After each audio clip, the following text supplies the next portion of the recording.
The folder hit the table and 9 people stopped looking at me in the same second. Gary Holden stood at the head of the conference room, both hands flat on the surface, eyes moving slowly around the room before landing on me. That pause was deliberate. He wanted everyone watching before he spoke.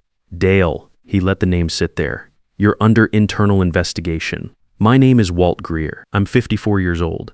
I had been sitting in that chair, in that building, for 9 months waiting for exactly this. Patty Norwood, who had borrowed a pen from me that same morning, found something very interesting in her notepad. Ned Calloway, who had invited me to his backyard BBQ just last weekend, checked his watch like he had a flight to catch. The 2 junior analysts near the window shifted their chairs without realizing they were doing it. 9 months of showing up early, making coffee, covering for people when they needed to leave at 3 for school pickups. Gone in about 4 seconds flat, unauthorized system access. Gary said, ticking through his list, data transfers at unusual hours, excessive interest in accounts outside your department. He straightened up. Pretty serious stuff, Dale. I'd like to see the evidence, I said. I kept my voice level. That part wasn't hard. 22 years at IRS criminal investigation will do that for you. That's not how this works. He slid a document across the table, signed this. Admission of improper conduct. We walk you out today, 2 weeks severance, everybody moves on quiet. He let the alternative go unspoken. The smile on his face filled in the rest. I looked at the paper, then I looked at him, then I picked up my phone. This isn't a negotiation, Gary said. You don't get to make calls. I dialed anyway. Bridge is down, I said. Repeat, bridge is down. Sunflower location. Request immediate. Gary came around the table fast. I stepped back and kept reading from memory. A 6-digit activation code I had stored in my head since the first week of this operation. He grabbed for the phone. I moved again. He got his hand on my arm. She's bluffing. He shouted at the room. The security guard appeared in the doorway. He stood there for a long second, looking at me, then at Gary, then back at me. Then came the sound of boots in the hallway, fast, organized, not stopping for anything. Federal agents, everyone stay where you are. Gary's face went through about 5 different expressions. The last one was the one I had waited 9 months to see. I need to back up. I grew up in Dayton, Ohio. My father, Ray Greer, worked 31 years at the same manufacturing plant, saved everything he could. Nothing extravagant, just a regular man who believed if you worked hard and kept your head down, you would be okay at the end of it. He was 61 when a local credit company called Fairway Financial talked him into rolling his retirement savings into their managed fund program. The advisor was friendly, well-dressed, knew all the right things to say. My father trusted him. 18 months later, $190,000 was gone. I was 29. 1 semester left in my MBA program. I dropped out, went to work full-time, and helped my parents keep their house. We did not talk about it much after that.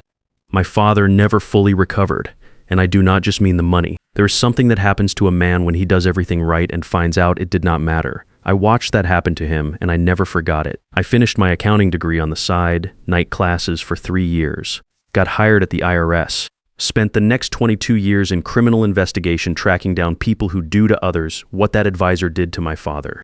So when the complaint pattern at Crestline Savings and Trust landed on my desk, 620 customer reports, mostly elderly clients and working families, small unexplained fees, balances quietly shrinking month after month. I did not need a long meeting to decide I wanted the case.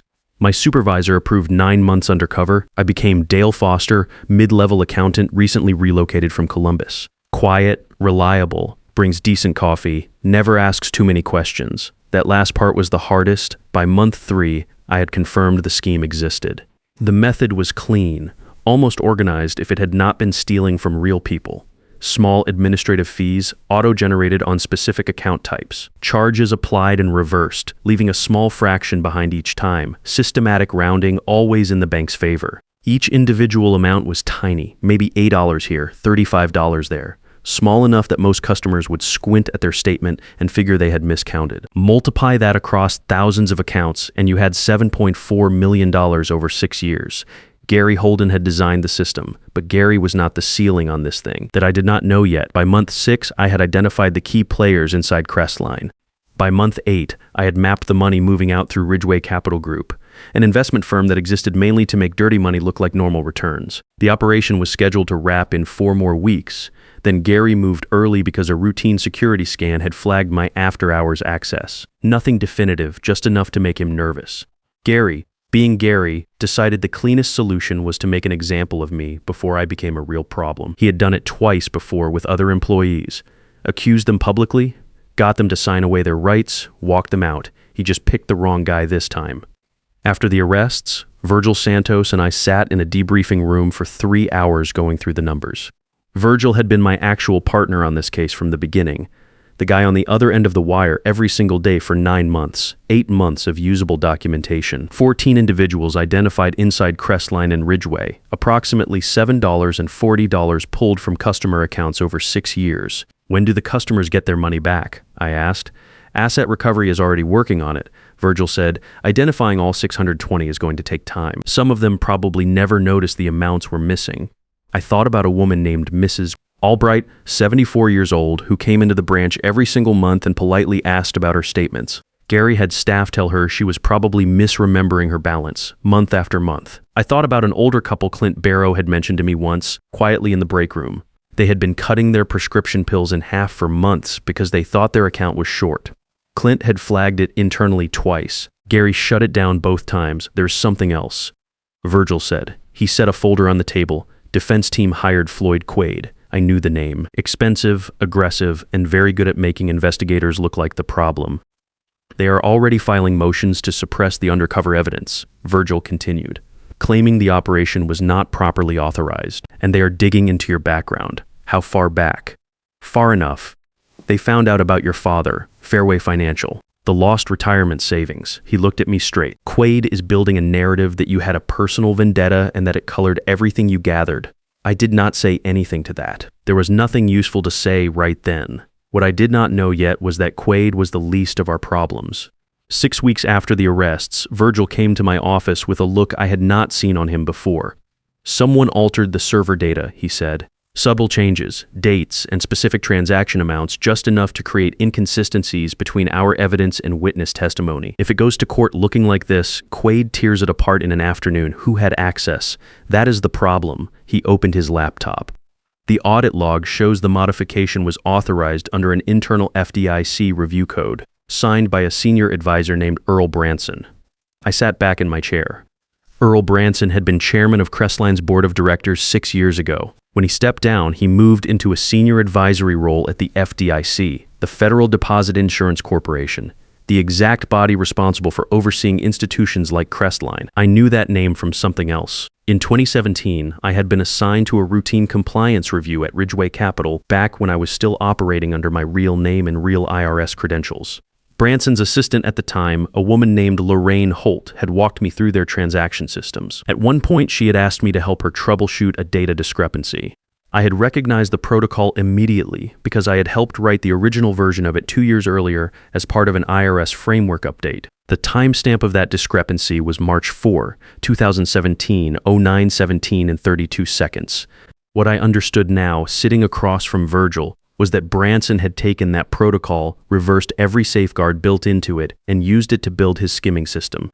Then he had positioned himself inside the FDIC so he could watch for exactly the kind of investigation that was now threatening to expose him. He had inside access to everything. Our evidence storage, witness security arrangements. Every move we made, I needed something he could not reach. The help came at 10 p.m. on a Tuesday in the parking garage behind the federal building. Clint Barrow had been a senior accountant at Crestline for 12 years. He found me by the stairwell door and he looked like he had not slept since the arrests. I have been keeping records, he said, and handed me a USB drive. For about 2 years, I did not know who to trust with it. Gary made it clear what happened to people who asked the wrong questions. 2 employees before me tried to flag problems internally. Both of them were gone within a month, accused of misconduct, walked out with nothing. He stopped and looked at the floor. There was a man named Mr. Peterson who came in every month to ask about his balance. I was the one Gary had tell him he was confused.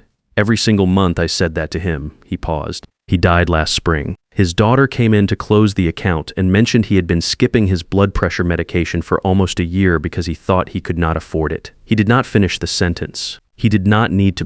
The USB drive contained Gary's original programming directive for the fee structure, with his handwritten margin notes calculating expected monthly revenue per account type. It was exactly the kind of primary evidence that could survive Quaid's attacks on our server data. 3 days later, someone left a photograph on Clint's windshield. His house, shot from across the street, no note attached. He called me that evening, voice flat and controlled. Then he went quiet for 48 hours. When he surfaced again, he passed one more envelope through Virgil. more internal documents he had kept at home, then dropped completely out of contact. I could not blame him. What I did not know yet was that Lorraine Holt had been watching all of this from a small town in southern Ohio, waiting for the right moment, carrying 7 years of her own records and her own reasons for wanting Earl Branson to answer for what he had built. The courtroom was not where I expected to feel the ground shift under me. Renee Stahl, our lead prosecutor, had been methodical and precise through the first 2 weeks of testimony. The financial records were solid. The paper trail from Crestline to Ridgeway Capital was clear. 3 lower-level employees had already agreed to cooperation deals, and their testimony was consistent. Then Floyd Quaid put me on the stand. He started slow foundation questions about my role, my credentials, the timeline of the operation. Professional, almost polite. Then he produced a set of internal emails between me and my supervisor from before the operation started. "Agent Greer," he said, "would you describe your approach to this investigation as impartial?" "Yes," he read from the emails, a line I had written to my supervisor during the preliminary review phase. "I have seen this pattern before. It cost my family everything. I'm not going to let it happen to 600 more people." He looked up at me. "You lost your father's retirement savings to a financial fraud when you were 29 years old. Is that correct?" "That is correct, and you spent 22 years at the IRS specifically pursuing financial crimes." "Yes. So when this case crossed your desk, you did not simply see a potential fraud investigation." He paused. "You saw an opportunity to settle something personal," Renee objected. The judge allowed the line of questioning to continue. Quaid spent 40 minutes building his narrative in front of the jury that I had selectively gathered evidence, that my personal history made objective judgment impossible, that the entire 9-month operation was shaped by a grudge I had been carrying since I was 29 years old. I answered every question straight, but I watched the jury and I knew the damage was landing. What made it worse was the server evidence. Quaid's team had flagged 14 specific inconsistencies between our digital records and witness testimony. Inconsistencies that Branson's people had quietly inserted when they accessed our systems under the FDIC review authorization. Each one was small on its own. Together, they looked like a pattern of sloppy work, or worse, selective documentation. By the time I left the stand, Renee pulled me into a side room. "They are going to file a motion to have you removed from active case participation," she said. "The emails combined with the server inconsistencies. Quaid is arguing your involvement taints the entire investigation. Can he win that? He does not need to win it. He just needs the judge to take it seriously enough to restrict your access. That buys them time and it gives the jury something to think about." She was right. 2 days later, the judge issued a limited suspension order. I was removed from active courtroom participation pending a review of my conduct. My testimony would remain on record, but the jury would be instructed to weigh it carefully given the questions raised about personal bias. I sat in my apartment that night and thought about Earl Branson, not with anger, more like calculation. He had built a system designed to make himself invisible while everyone beneath him took the exposure. Gary ran the operation. Perry Dunbar at Ridgeway handled the money. Branson sat inside the FDIC and watched the exits. If anything went wrong, he had the access to slow it down, redirect it, or bury it entirely. The only thing he had not accounted for was Lorraine Holt. Lorraine had been Perry Dunbar's executive assistant at Ridgeway Capital for 8 years. She had quit 3 days before Dunbar's death, which was officially ruled a suicide. I did not believe that then, and I do not believe it now. She had walked away from a 6-figure salary with no public explanation and relocated to Millfield, a small town in southern Ohio where she had grown up, bought her mother's old house on Elm Street, and stopped talking to anyone connected to her former life. When Virgil arranged a welfare check through the local police department, using a cover story about verifying information related to an ongoing federal matter, the Millfield police chief called back within 2 hours. "She seemed fine," he said. Little spooked by the visit. When we mentioned the IRS, she asked specifically if it was about a Walt Greer. She knew my name. She left a message through the police chief. A string of numbers that did not look like anything at first. I stared at them for a while, and then I saw it. March 4th, 2017, 09/1732. That was the timestamp from the compliance review I had run at Ridgeway 7 years ago, back when I was operating under my real name. Lorraine had been the one who walked me through their systems that day. At one point, she had flagged a data discrepancy, and I had recognized the underlying protocol because I had helped write an earlier version of it at the IRS 2 years before. She was not sending me a transaction date. She was pointing me to the regulatory backup files, the daily transaction summaries that Crestline had been automatically transmitting to the Federal Reserve for routine compliance purposes throughout the entire period of the fraud. Files stored completely outside our compromised evidence servers, files Branson could not touch. I called Renee from a payphone outside a gas station 3 blocks from my apartment. I did not trust my regular phone anymore. "Those backups are administratively sealed," she said. "I know, but the authorization log from March 2017 shows the exact moment Branson activated the modified fee protocol. His signature is on it, and those records exist entirely outside anything Quaid can argue we tampered with." Renee was quiet for a moment. "How does Lorraine Holt know your original timestamp? She met me in 2017 when I was running a routine compliance review at Ridgeway under my real name. She recognized Dale Foster as the same person after my cover was reported in the news. She has been sitting on this information waiting for someone she could actually trust." Another silence. "Get me that authorization log," Renee said. Before I could do anything with what Lorraine had given me, they came for me at home. I had been back in my apartment for maybe 20 minutes when Virgil showed up at the door unannounced. He had a look on his face that I had learned over the years meant something had already gone wrong and he was deciding how to tell me. "Someone accessed the backup evidence storage last night," he said. "The facility we thought Branson could not reach. The access log shows a 20-minute gap. System was offline just long enough to do damage. I sat down. Same method, I asked. Same FDIC authorization code. Different facility, same signature. He is thorough. We were still talking through it when I noticed the smell. Faint at first, the kind of thing you second guess because it does not quite match anything familiar. Then Virgil stopped mid-sentence and looked toward the ceiling vent. We moved fast into the hallway door pulled shut behind us. Virgil called it in while I sat on the floor with my back against the wall trying to keep my breathing steady. The response team arrived in 11 minutes and confirmed hydrogen cyanide in the ventilation line. Professional grade. Introduced through the building's external HVAC access point sometime in the previous 2 hours. A few more minutes inside and neither of us would have walked out. After that, I was moved to a secure location. Different building, different name on the paperwork. No contact with the case team except through a single approved channel. Officially, I was suspended pending conduct review. Unofficially, I was being kept alive while Renee and Virgil worked the Branson angle from the outside.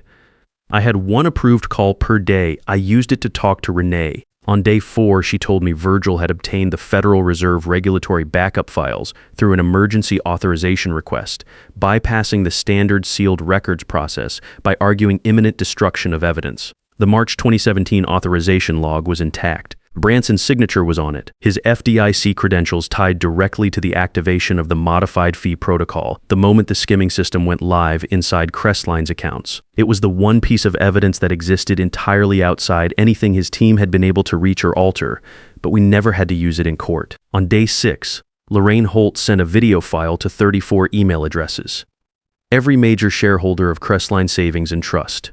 3 members of the Ridgeway Capital Board. 2 financial journalists who had been covering the case. She had recorded it in her kitchen on Elm Street, sat down in front of a camera, stated her name and her former title, and spent 35 minutes explaining exactly what Earl Branson had built, how it worked, who had known, and what had happened to Perry Dunbar when he decided he wanted out.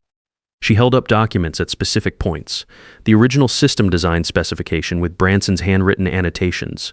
Internal memos from Ridgeway showing the flow of funds. A personal letter from Dunbar written 3 weeks before his death, describing his fear of what Branson would do if he cooperated with investigators. She had been sitting on all of it for 7 years. Not because she was protecting anyone, because she had watched what happened to people who moved too fast. And she had decided the only way to make it stick was to wait until there was no single point of failure that Branson could eliminate. The shareholders did not call lawyers. They called the SEC directly, that same afternoon before the news cycle picked it up. Every one of them reported themselves as potential witnesses in exchange for cooperation consideration. They did not want to be the last ones holding the bag when it came down. Gary and 12 co-defendants signed plea agreements within 48 hours. The cooperation statements they provided gave the prosecution everything needed to move on Branson directly. Branson tried to leave the country on a private charter out of a small airfield east of Columbus. What he did not know was that the SEC had issued an asset freeze and travel restriction order within 6 hours of the first shareholder report. His name was flagged at check-in. Federal agents were already on the tarmac when his car arrived. I was still in the secure location when Virgil called to tell me it was over. Branson took the deal this morning, he said. 14 years. Full cooperation on related cases. He gave up 2 other institutions running similar systems. I did not say anything for a moment. The customers, I said. What is the timeline on restitution? Judge signed the fund order yesterday. They are estimating 4 to 5 months to process all 620 claims.